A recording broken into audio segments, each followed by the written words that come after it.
ജിന്ന്, മനുഷ്യൻ, മലക്ക് മൂന്നും പറഞ്ഞിട്ടില്ലേ? പിന്നെ എന്താ അദ്ദേഹത്തിന്റെ പേര് ഇല്ലാത്ത വാദം പറയുന്നത്? ശരി, നാം എന്ത് ചെയ്യണം? സ്വലാഹിക്കു വേണ്ടി ഒരിക്കൽ കൂടി ജബ്ബാർ മൗലവിയുടെ വാദം കേൾപ്പിക്കാം, അദ്ദേഹത്തിൽ നിന്ന് തന്നെ. വിഭൂമിയിൽ വെച്ചിട്ട് ഞങ്ങൾ മനുഷ്യനായാലും ജിന്നായാലും മലക്കായാലും എന്നെ കാത്തു രക്ഷിക്കട്ടെ എന്ന് പറഞ്ഞിട്ടാല് അവിടെ മലക്കിനെ ഉദ്ദേശിക്കുന്നു. ഒന്ന് മലക്കാണ് ഉദ്ദേശിച്ചത്.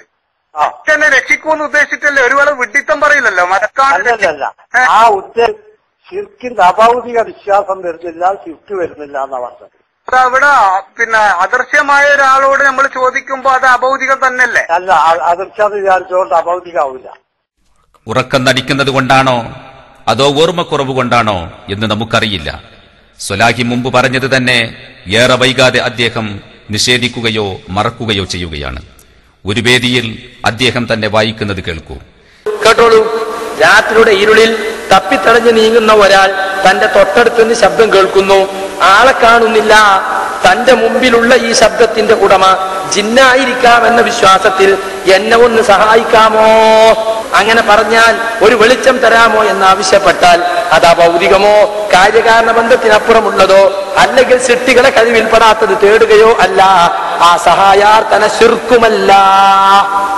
ആ സഹായാർത്ഥന ശിർക്കുമല്ല. ആ സഹായാർത്ഥന ശിർക്കുമല്ല. ഇനിയെങ്കിലും മറക്കാതിരിക്കാൻ സ്വലാഹിക്കു വേണ്ടി ഒന്നുകൂടി നമുക്ക് ആവർത്തിച്ച് കേൾപ്പിച്ചു കൊടുക്കാം. കാരണം ഇനി ഈ ചോദ്യം എവിടെയും അദ്ദേഹം ആവർത്തിക്കരുത്. ജിന്നിനോട് സഹായം തേടൽ ശിർക്കല്ല, അങ്ങനെ വാദം ജബ്ബാർ മൗലവിക്കുണ്ടോ? കേട്ടോളൂ. രാത്രിയുടെ ഇരുളിൽ തപ്പിത്തടഞ്ഞു നീങ്ങുന്ന ഒരാൾ തന്റെ തൊട്ടടുത്തുനിന്ന് ശബ്ദം കേൾക്കുന്നു. ആളെ കാണുന്നില്ല. തന്റെ മുമ്പിലുള്ള ഈ ശബ്ദത്തിന്റെ ഉടമ ജിന്നായിരിക്കാമെന്ന വിശ്വാസത്തിൽ എന്നെ ഒന്ന് സഹായിക്കാമോ? അങ്ങനെ പറഞ്ഞാൽ ഒരു വെളിച്ചം തരാമോ എന്നാവശ്യപ്പെട്ടാൽ അത് അഭൗതികമോ കാര്യകാരണ ബന്ധത്തിനപ്പുറമുള്ളതോ അല്ലെങ്കിൽ സൃഷ്ടികളെ കഴിവിൽപ്പെടാത്തത് തേടുകയോ അല്ല. ആ സഹായാർത്ഥന ശിർക്കുമല്ല. അബ്ദുൽ ജബ്ബാർ മൗലവി ലേഖനം എഴുതിയതല്ലാതെ ജിന്നോട് സഹായം തേടൽ ശിർക്കല്ല എന്നൊരു വാദം കൊണ്ട് ഉപരിറങ്ങിയിട്ടില്ല. കേട്ടോളൂ. രാത്രിയുടെ ഇരുളിൽ തപ്പിത്തടഞ്ഞു നീങ്ങുന്ന ഒരാൾ തന്റെ തൊട്ടടുത്തുനിന്ന് ശബ്ദം കേൾക്കുന്നു. ആളെ കാണുന്നില്ല. തന്റെ മുമ്പിലുള്ള ഈ ശബ്ദത്തിന്റെ ഉടമ ജിന്നായിരിക്കാമെന്ന വിശ്വാസത്തിൽ എന്നെ ഒന്ന് സഹായിക്കാമോ? അങ്ങനെ പറഞ്ഞാൽ ഒരു വെളിച്ചം തരാമോ എന്നാവശ്യപ്പെട്ടാൽ അത് അഭൗതികമോ കാര്യകാരണ ബന്ധത്തിനപ്പുറമുള്ളതോ അല്ലെങ്കിൽ സൃഷ്ടികളെ കഴിവിൽപ്പെടാത്തത് തേടുകയോ അല്ല. ആ സഹായാർത്ഥന ശിർക്കുമല്ല. ആ സഹായാർത്ഥന ശിർക്കുമല്ല. ആ സഹായാർത്ഥന ശിർക്കുമല്ല. മനുഷ്യൻ എന്നെഴുതിപ്പോയതുകൊണ്ടാണ് ജബ്ബാർ മൗലവി ഹുക്കുമ് പറയാതിരുന്നത് എന്നാണ് സ്വലാഹിയുടെ മറ്റൊരു ന്യായം. അത് പറയണ്ടേ? ഇപ്പൊ ചില ആളുകൾ ചോദിക്കാൻ, എന്നാ ജബ്ബാർ മൗലവി അവിടെ എന്താ ഹറാം എന്ന് പറയാഞ്ഞത്? ഹറാം എന്ന് പറയാൻ പറ്റില്ല, കാരണം മൂപ്പരയിൽ മനുഷ്യൻ എഴുതിപ്പോയി. ഞാൻ മൂപ്പരോട് നിങ്ങൾക്ക് പറ്റിയ തെറ്റതാണ്, മനുഷ്യൻ അവിടെ എഴുതാൻ പാടില്ല. കാരണം എന്താ? ഒച്ച കേൾക്കുന്ന ദൂരത്തുള്ള മനുഷ്യനോട് സഹായം ചോദിക്കൽ ഹറാമാവോ? മനുഷ്യൻ മലക്ക് ജിന്ന് ബ്രാക്കറ്റ് കൊടുത്തില്ലേ? മനുഷ്യൻ അതിന്റെ ഇടയിലുള്ളതുകൊണ്ട് ഹറാം എന്ന് ഹുക്കും പറയാൻ പറ്റൂല. ഇത് ശരിയാണോ? സ്വലാഹിയുടെ വാദം കേട്ടാൽ ജബ്ബാർ മൗലവിയുടെ വാദം ഹറാമാണെന്ന് തന്നെയാണ് തോന്നുക. ഹുക്കുമ്പ് പറയാതിരുന്നത് മനുഷ്യൻ എന്നെഴുതിയതുകൊണ്ടാണ്.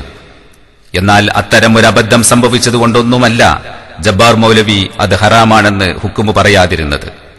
അദ്ദേഹത്തിന്റെ വീക്ഷണഗതിയിൽ ജിന്നിനോട് സഹായം തേടുന്നത് അനുവദനീയമാണെന്നാണ്. ഹറാമാണോ എന്നൊരാളുടെ ചോദ്യത്തിന് അത് ചർച്ച ചെയ്യേണ്ടതാണ് എന്ന് പറയുന്നത് കേൾക്കൂ. അതാ കള്ളുകൂടി ചിർക്കാവില്ലാന്ന് പറഞ്ഞാൽ കള്ളു മൗലവി അങ്ങനെ ഞാൻ പറയുന്നത് അങ്ങനല്ല.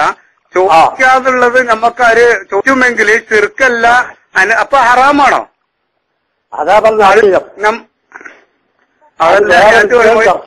മൗലവി അതാണ് ചർച്ച ചെയ്യേണ്ടതാണ് എന്ന് പറഞ്ഞതുകൊണ്ട് ഹറാമല്ലെന്ന് ഖണ്ഡിതമാവുന്നില്ല. എന്നാൽ ഇനി യാതൊരു സംശയത്തിനും ഇട നൽകാത്ത വിധം ജിന്നിനോട് സഹായതേട്ടം ഹറാമുമല്ലെന്ന് വ്യക്തമാക്കുന്ന ഭാഗം കേൾക്കൂ. ഇത് 2009 മാർച്ച് ലക്കം അൽ ഇസ്ലാഹ്. ഇതിൽ അദ്ദേഹം എഴുതുന്നു: ശിർക്കല്ലാത്ത കാര്യങ്ങൾ ഹറാമായവ ഉണ്ടാകും, കറാഹത്തായവയുമുണ്ടാകും, അനുവദനീയമായവയുമുണ്ടാകും. അപ്പോൾ കളവ് നടത്തൽ ശിർക്കല്ല, സംസാരിച്ച് സമയം കളയൽ ശിർക്കല്ല, കിടന്നുറങ്ങൽ ശിർക്കല്ല എന്നൊക്കെ ഒരാൾ പറഞ്ഞാൽ ശിർക്കല്ലാത്ത അത്തരം കാര്യങ്ങളിൽ നിഷിദ്ധമായതും കറാഹത്തായതും അനുവദനീയമായതും ഉൾപ്പെടാമെന്നതിനാൽ നിഷിദ്ധമായ ഒരു കാര്യത്തെക്കുറിച്ച് അത് ശിർക്കല്ലെന്ന് ഒരാൾ പറഞ്ഞാൽ അത് നിഷിദ്ധമല്ല എന്ന് മനസ്സിലാക്കുന്നത് ശരിയല്ല എന്ന കാര്യം ഇസ്ലാഹ് മാസിക ഒരു ചോദ്യത്തിന്റെ മറുപടി എഴുതിയത് കണ്ടപ്പോഴേക്കും സുല്ലമി കിട്ടിപ്പോയി എന്ന് വെച്ച് അവിടെ ചാടി വീണു. ജിന്നുകളോട് സഹായം തേടൽ ശിർക്കല്ല, ഹറാമത്രേ എന്ന് അപ്പോഴേക്കും ഇതിയാൻ വെണ്ടക്ക നിരത്തി. ഇത് നുണയല്ലേ? ഇയാൾക്ക് എവിടെന്ന് കിട്ടി ഈ മറുപടിയിൽ നിന്ന് ഹറാമായി അംഗീകരിച്ചതായി? വെറുതെ എന്തെങ്കിലും പറയലാണോ മര്യാദ? ശിർക്കല്ലെങ്കിൽ നിങ്ങൾ പറഞ്ഞ കാര്യത്തിന്റെ ഹുക്കുമ് നിങ്ങളുടെ അഭിപ്രായത്തിൽ എന്താണെന്ന് ചോദിച്ച ശേഷം കിട്ടിയ മറുപടിയല്ലേ ഗണ്ണിക്കേണ്ടത്? ഇതോടെ ഒരു സംശയത്തിനും ഇടയില്ലാത്ത വിധം കാര്യം വളരെ വ്യക്തം. അദ്ദേഹത്തിന്റെ വിശ്വാസം ഹറാമാണെന്നല്ല. എങ്കിൽ പിന്നെ എന്താണ്? ശിർക്കല്ലെന്ന് അദ്ദേഹം ആദ്യം പറഞ്ഞു, ഹറാമല്ലെന്ന് പറഞ്ഞതും നമ്മൾ കണ്ടു. ഇനി രണ്ട് വീക്ഷണങ്ങളാണ് ബാക്കി. ഒന്ന് കറാഹത്ത്, അതല്ലെങ്കിൽ ജായിസ്. ഇതിൽ ഏതാണ് ഹുക്കുമ്? അത് വ്യക്തമാക്കുന്നതിന് മുമ്പ് ഹനീഫ മൗലവിയുടെ ഒരു ചോദ്യം നമുക്ക് കേൾക്കാം. ഹനീഫ മൗലവി പറയാണ് അത് ജായിസ് ആക്കാൻ ശ്രമിക്കുന്നു. ഇനി ഈ തൗഹീദിന്റെ സന്ദേശവും ഏറ്റെടുത്തുകൊണ്ട് ഈ സമൂഹത്തിലേക്ക് നീങ്ങുകയും അത് പഠിപ്പിക്കുകയും ചെയ്യേണ്ടവർ നമ്മളാണ്. അതുകൊണ്ട് തന്നെ ഈ വിഷയം പഠിക്കണം, ഇത് മനസ്സിലാക്കണം, നമ്മുടെ മനസ്സിലുള്ള തെറ്റായ ധാരണ തിരുത്തണം. ജിന്നിനോട് സഹായം തേടുന്നത് അനുവദനീയമാണ് എന്ന് ലോകത്ത് ആര് പറഞ്ഞാലും, അള്ളാഹു പറയാത്ത, അള്ളാഹുവിന്റെ റസൂല് പറയാത്ത, വിശുദ്ധ ഖുർആനിന്റെ പിൻബലമില്ലാത്ത, തിരുസുന്നത്തിന്റെ പിൻബലമില്ലാത്ത, ലോകത്ത് കഴിഞ്ഞു പോയ ഒരു പ്രവാചകന്മാരുടെയും മാതൃകയിലില്ലാത്ത ഒരു കാര്യം അനുവദനീയമാണെന്ന് പറയാൻ ഒരാൾക്കും അവകാശമില്ല എന്ന് തിരിച്ചറിയാൻ നമുക്ക് കഴിയണം. ഈ ചോദ്യം വെറുതെയുള്ള ഒരു ചോദ്യമല്ല.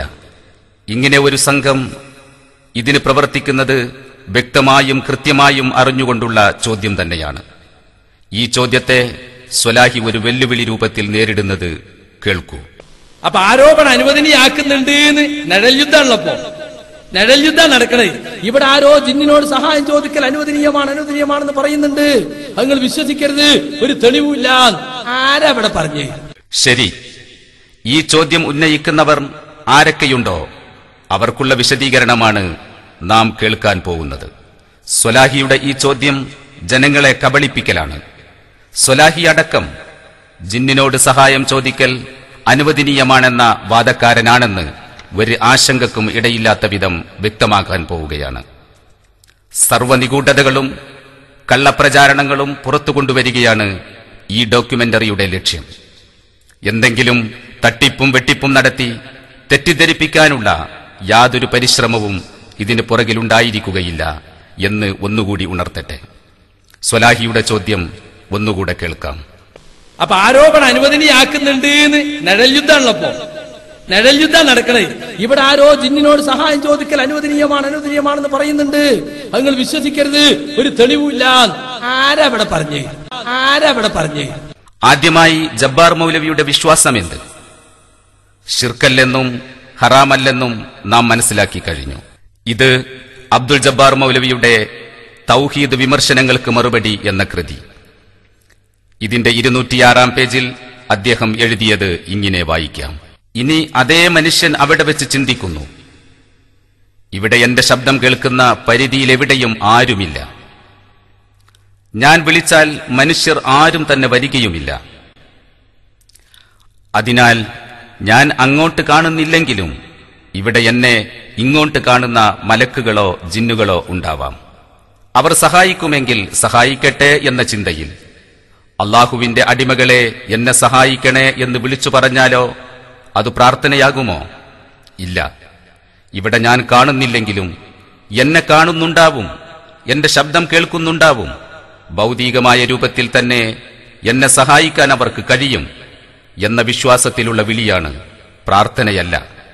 തന്റെ ചുറ്റുപാടിലുള്ള മലക്കുകളെ വിളിക്കുന്നതും മരണമടഞ്ഞവരെ വിളിക്കുന്നതും ഒരുപോലെയാണെന്ന് അറിവില്ലായ്മയാണ്. ശേഷം അദ്ദേഹം പറയുന്ന ഭാഗം നോക്കൂ. പരസ്പരം കണ്ടുകൊണ്ടിരിക്കുന്ന മനുഷ്യർ അന്യോന്യം സഹായിക്കുന്നു, സഹായം തേടുന്നു. ഇതുപോലെ അങ്ങോട്ട് കാണുന്നില്ലെങ്കിലും മലക്കുകളോടും ജിന്നുകളോടും സഹായാഭ്യർത്ഥന നടത്താമെന്ന് തുഹ്ഫത്തുദ്ദാക്കിരീനിൽ ഷൗക്കാനി പറഞ്ഞതും ഇതുതന്നെയാണ്. ആദ്യം മലക്കിനെയോ ജിന്നിനെയോ വിളിക്കുന്നത് മരിച്ചവരെ വിളിക്കുന്നത് പോലെയല്ല എന്ന് സമർത്ഥിക്കുക.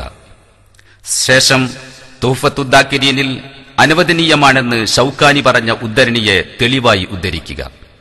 ഷിർക്കും ഹറാമും അല്ലെന്ന് പറഞ്ഞതോടെ പിന്നെ ബാക്കിയുള്ള കറാഹത്ത്, ജായിസ് എന്ന ഹുക്കുമുകളിൽ ജായിസിലേക്കാണ് ഈ മടക്കം അദ്ദേഹത്തിന്റെ വാദത്തിലൂടെ അദ്ദേഹം സമർത്ഥിച്ചത്.